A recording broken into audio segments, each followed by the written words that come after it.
At sinabi mo yesterday at ngayong araw na merong mga pondo na hindi naman confidential funds, ginamit sa confidential funds. Or sinabing ginamit sa confidential funds pero wala naman dokumento. Tama? Objection, Your Honor. Misleading as to dun sa sinabi na wala Sustained, naman. counsel. Kindly reform. Okay. So you said here that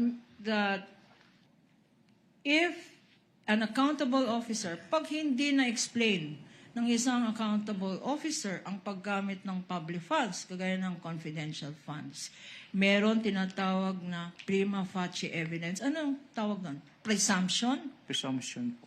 Presumption ng ano?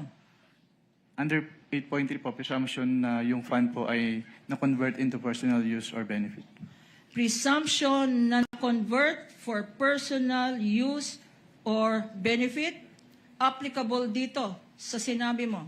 Conclusion of law, Your Honor. Calls for conclusion. Your Honor, that is... Your Honor, all these matters are pending still. Sustained.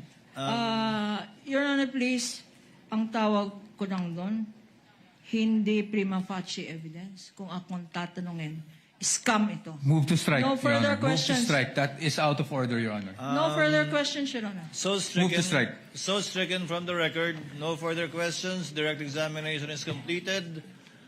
Counsel for Respondent, Attorney Poa, we shall have your cross after we resume